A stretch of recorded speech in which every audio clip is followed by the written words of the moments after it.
Hello students, हम लोग कर रहे थे हमारा चैप्टर ऑर्गेनाइजिंग। ठीक है, इसमें हमारा आज का टॉपिक है डेलीगेशन ऑफ अथॉरिटी। डेलीगेशन का मतलब आगे पास करना और अथॉरिटी का मतलब पावर टू टेक डिसीजन। ठीक है, कोई भी ऑर्गेनाइजेशन है वहाँ पे क्या है, मैनेजर्स को देखो बहुत सारा काम दिया जाता है और कोई भी पर्सन क्या है इंडिविजुअली सारे वर्क को कंप्लीट नहीं कर सकता। ठीक है, तो उसको वर्क को एफिशिएंटली और इफ़ेक्टिवली कंप्लीट करने के लिए उसको वर्क को क्या करना पड़ता है, डिस्ट्रीब्यूट करना पड़ता है। तो इसी को बोलते हैं, मतलब कि आगे अपने सबॉर्डिनेट्स को काम देना, ठीक है, उनको वर्क असाइन करना और अथॉरिटी भी देना टू टेक डिसीजन। तो इसको क्या बोलेंगे हम, डेलीगेशन। देखो, डेलीगेशन ऑफ अथॉरिटी की क्या डेफिनेशन होगी, a process of interesting responsibility, कि एक ऐसी प्रोसेस जिसमें हम क्या हैं अपने एम्प्लॉयज़ को रिस्पॉन्सिबिलिटीज़ भी दे रहे हैं and authority to the subordinates, और authority power to take decision किसको, सबॉर्डिनेट्स को, एंड क्रिएटिंग अकाउंटेबिलिटी। अब अकाउंटेबिलिटी, ये देखो तीन टर्म्स इसमें पूरे में डेलीगेशन ऑफ अथॉरिटी में ये तीन टर्म्स क्या हैं मेनली यूज़ होती हैं। रिस्पॉन्सिबिलिटी यानी कि जिम्मेदारी, authority means power to take decisions, and accountability मतलब कि जवाबदेही। फिर अपने सबॉर्डिनेट को काम दिया या मैनेजर को काम दिया तो वो उसके लिए अकाउंटेबल है कि अगर वो काम क्या है नहीं कंप्लीट हो पाता तो उसके लिए वो अकाउंटेबल है कि काम क्यों नहीं कंप्लीट हुआ। इसको हम क्या बोलेंगे, accountability. On those employees who are interested responsibility and authority, की एक ऐसी प्रोसेस है जिसमें क्या है रिस्पॉन्सिबिलिटी अथॉरिटी दी जाती है सबॉर्डिनेट्स को और अकाउंटेबिलिटी क्रिएट की जाती है उन एम्प्लॉयज़ के लिए जिनको भी हमने रिस्पॉन्सिबिलिटी अथॉरिटी दी है। In simple words, delegation refers to downward transfer of authority, क्योंकि अथॉरिटी हमेशा क्या है सुपीरियर ही देगा अपने सबॉर्डिनेट को, तो ये क्या है डेलीगेशन क्या होगा, हमेशा डाउनवर्ड ट्रांसफर होगा पावर्स का। आगे देखो, principle absoluteness of accountability. Absoluteness of accountability क्या है, चाहे हम कितना भी अपना वर्क ट्रांसफ़र कर दें हमारे सबॉर्डिनेट्स को, एम्प्लॉयज़ को, बट जो हमारी अकाउंटेबिलिटी है वो ऑब्सोल्यूट है, मतलब कि हम उसको चेंज नहीं कर सकते, उसको ट्रांसफ़र नहीं कर सकते। मान लो फॉर एग्जांपल, देखो इसमें एग्जांपल दिया हुआ है, if the sales manager is assigned target of selling 1000 units in 1 month, कि एक सेल मैनेजर को क्या टारगेट दिया गया है कि selling 1000 units in 1 month, he divided the target among 5 salesman. उसने क्या है ये टारगेट क्या है 5 सेल्समैन में डिवाइड कर दिया। ठीक है, यानी कि हर सेल्समैन को कितनी आई 200 यूनिट सेल करनी है। One of the salesman fell sick, उनमें से एक सेल्समैन क्या है बीमार हो गया। So at the end of the 1 month only 800 units could be sold. अब एंड ऑफ द मंथ में क्या हुआ कि सिर्फ 800 यूनिट्स ही सेल हुई। In such a situation the accountability lies with the manager although he has delegated और passed his target to his subordinate. अब इस सिचुएशन में क्या है, अकाउंटेबिलिटी किसकी है, मैनेजर की है, कि आगे जब भी टॉप लेवल मैनेजमेंट क्या है उससे क्वेश्चनिंग करेगी कि ये जो हमारा टारगेट था 1000 यूनिट्स को सेल करने का ये कंप्लीट क्यों नहीं हो पाया, तो इसके लिए जवाब किसको देना होगा, मैनेजर को, चाहे उसने क्या है अपना वर्क आगे ट्रांसफ़र कर दिया था। बट बाय पासिंग और delegating the responsibilities he can not get rid of accountability, कि चाहे वो अपनी रिस्पॉन्सिबिलिटीज़ को कितना ही ट्रांसफ़र कर दे बट वो अपनी अकाउंटेबिलिटी को ट्रांसफ़र नहीं कर सकता। He should have checked in between and supervise from time to time whether the work is going in right direction or not and take timely action. उसको क्या है बीच में टाइम टू टाइम सुपरवाइजर करना चाहिए और देखना चाहिए कि जो भी काम उसने वर्कर्स को ज्वाइन किया है वो सही ढंग से हो रहा है या नहीं हो रहा, और उससे रिलेटेड अगर कोई चेंजेस करने की ज़रूरत है तो उसको चेंजेस करने चाहिए। आगे इम्पोर्टेंस क्या है डेलीगेशन की, इफेक्टिव मैनेजमेंट, इससे क्या है डेलीगेशन से क्या है जो हमारा रूटीन वर्क है वो क्या है डिवाइड हो जाता है और इफ़ेक्टिवली हम क्या है उसको मैनेज कर पाते हैं। एम्प्लॉयज़ डेवलपमेंट, अब इसमें क्या है डेलीगेशन से क्या है एम्प्लॉयज़ भी क्या है मोटिवेटेड होते हैं, उनको भी ज़्यादा अपॉर्चुनिटीज़ मिलती हैं कि जो भी उनके अंदर स्किल और टैलेंट है वो उसको बाहर निकाल के दिखाएं, अपने काम के थ्रू करके दिखाएं। और delegation help in making better future managers by giving them chance to use their skills, gain experience of work related to higher job position। और डेलीगेशन क्या है, हमें फ्यूचर मैनेजर्स को ढूंढने में हेल्प करती है, क्योंकि इसमें एम्प्लॉयज़ को क्या एक चांस मिलता है कि वो अपनी स्किल को यूज़ करके क्या है अपने एक्सपीरियंस के बेस पे क्या है हायर पोजीशन को अटेन करें। आगे है motivation of the employees in the delegation when the manager is sharing his responsibilities and authority with the subordinates, it motivates the subordinates as they develop the feeling of belongingness and trust which is shown to them by their superiors. इससे क्या है, जब क्या है एक manager अपनी responsibilities और authority को शेयर करता है अपने सबॉर्डिनेट्स के साथ, तो इसमें सबॉर्डिनेट्स में क्या फीलिंग, एक सेल्फ बिलोंगिंगनेस की या एक दूसरे में जो ट्रस्ट होता है वो क्या है इसमें इंक्रीज हो जाता है, और इससे हम नॉन मॉनेटरी इंसेंटिव्स के बजाय क्या है उनको मोटिवेट कर सकते हैं। कुछ ऐसे भी होते हैं जो सिर्फ काम मतलब कि जब उन पे कोई ट्रस्ट कर ले तो वो क्या है उसी से उनको एक मोटिवेशन मिल जाती है। आगे है facilitates organisational growth in the process of delegation when the managers are passing their responsibilities and authority to the subordinates, they keep in mind the qualification and capability of all the subordinates। कि जब भी उनको work assign कर रहे हैं manager तो वो क्या है subordinates की कैपेबिलिटी और क्वालिफिकेशन को ध्यान में रख के उनको वर्क असाइन करता है। This leads to division of work and specialisation which is very important for organisational growth. इससे क्या है वर्क की भी डिवीज़न हो जाती है और उनको स्पेशलाइजेशन भी मिल जाती है। आगे है basis of management hierarchy. Management hierarchy क्या थी, एक चेन जो चलती है। Delegation establish superior subordinate relationship. कि डेलीगेशन से क्या है, क्योंकि एक सुपीरियर ही क्या अपने सबॉर्डिनेट को वर्क असाइन करेगा तो इससे क्या है एक सुपीरियर सबॉर्डिनेट की चेन बन जाती है which is the base for hierarchy of managers. The extent of powers delegate to subordinates decide who will report to whom. कि जितनी पावर्स दी गई हैं, जो लिमिट है पावर्स की, वो डिसाइड करती है कि कौन किसको रिस्पॉन्सिबल है, कितनी मतलब कि उसको पावर दी गई हैं उसके वर्क के लिए। आगे better coordination in delegation systematically responsibilities and authority is divided and employees are made answerable for non completion of a task। कि इसमें रिस्पॉन्सिबिलिटीज़ और अथॉरिटीज़ असाइन की जाती हैं और अगर हमारा वर्क कंप्लीट नहीं होता तो उसके लिए क्या है आंसरेबल भी होते हैं subordinates.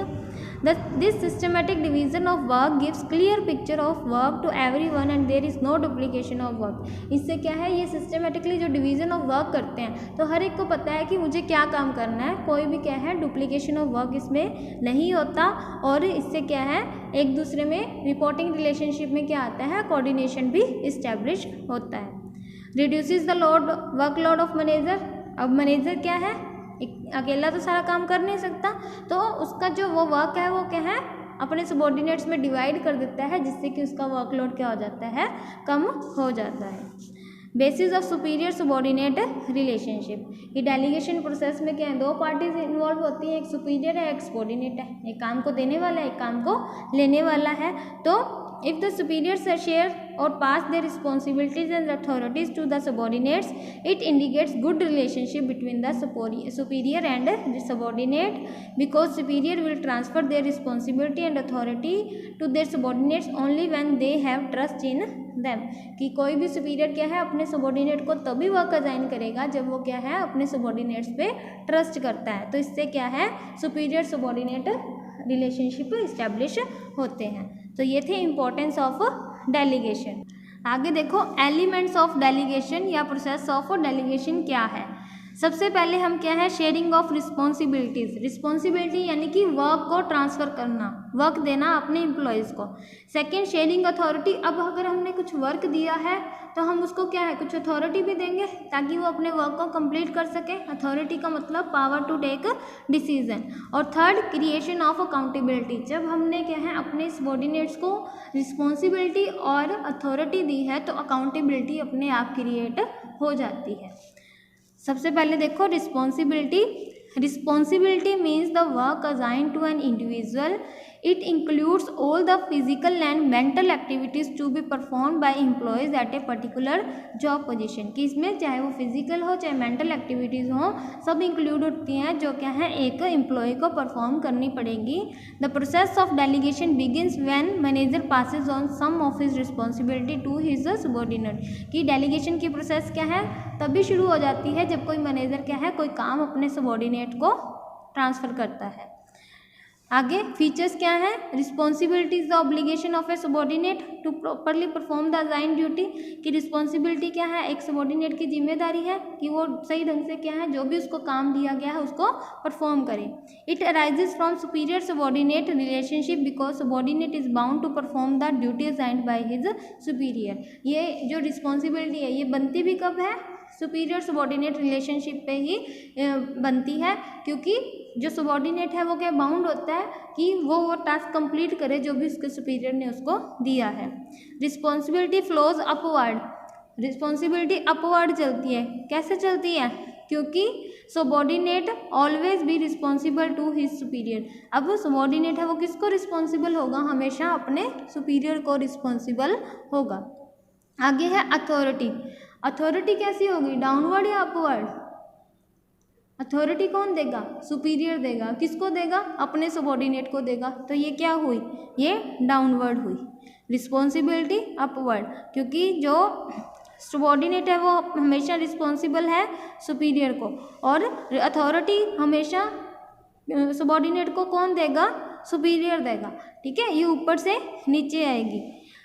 Authority means power to take decisions, to carry on the responsibilities. Every employee need to have some authority, कि अपनी responsibilities को पूरा करने के लिए हर employee को क्या है कुछ authorities की ज़रूरत होती है। So when managers are passing their responsibilities to the subordinates, they also pass some of the authority to subordinates, कि जब भी वो responsibility दे रहे हैं तो उसके साथ साथ वो क्या है अथॉरिटी भी पास करें। The delegation of authority is the second step of organizing process.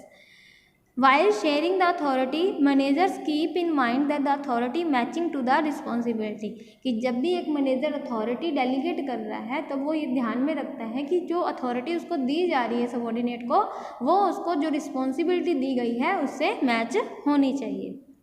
Features क्या हैं, in a formal organization authority arise or originate from an individuals position, कि फॉर्मल ऑर्गेनाइजेशन में अथॉरिटी कहाँ से शुरू हो जाती है उसकी जॉब पोजीशन पे डिपेंड करती है। Authority refers to right to take decisions, ठीक है, अथॉरिटी मतलब कि क्या होती है, power to take decisions. Authority determine superior subordinate relationship, a subordinate communicate his decisions to the subordinate expecting compliance from him as per his directions, कि एक subordinate क्या है कम्युनिकेट करता है अपने subordinates के साथ कि मतलब कि कैसे जो भी टास्क दिया गया है वो कंप्लीट करना है। Authority is restricted by law and rules and regulations of the organization, की अथॉरिटी क्या है लॉज होते हैं या फिर जो भी रूल्स एंड रेगुलेशंस हैं ऑर्गेनाइजेशन के उनसे बाउंड होती है, उनमें रह के ही हमें क्या है स्टेप्स को फॉलो करना होता है।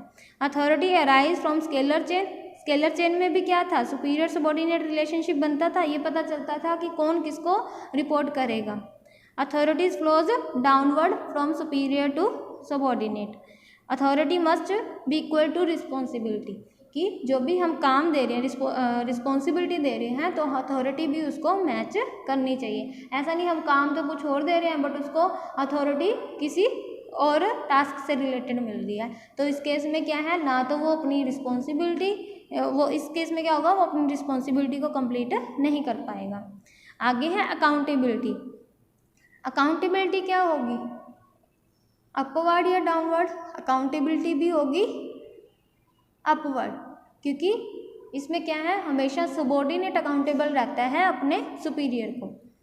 To make sure that the employees or subordinates perform their responsibilities in their expected manner the accountability is created, कि ये देखने के लिए कि एम्प्लॉयज़ को जो भी टास्क दिया गया है वो सही ढंग से कर रहे हैं या नहीं, तो अकाउंटेबिलिटी क्रिएट की जाती है। जैसे जवाबदेही, जवाब मांगा जाता है ना कि काम क्यों नहीं हुआ, रीज़न क्या थे उसके। Accountability means subordinate will be answerable for the non completion of the task. Accountability का मतलब कि अगर वर्क कंप्लीट नहीं हुआ तो सबऑर्डिनेट उसके लिए आंसरेबल होगा। Creating accountability is the third and final step of delegation process. The accountability cannot be passed or delegated. Accountability हम पास नहीं कर सकते. It can only be shared with the subordinates, which means even after delegating responsibility and authority, the managers will be accountable for the non completion of a task. इसको सिर्फ हम share कर सकते हैं अपने सबॉर्डिनेट्स के साथ, चाहे एक मैनेजर कितना भी वर्क या रिस्पॉन्सिबिलिटी या अथॉरिटी किसी को डेलीगेट कर दे, बट वो अकाउंटेबल वो खुद ही रहेगा जो भी उसको टास्क दिया गया है।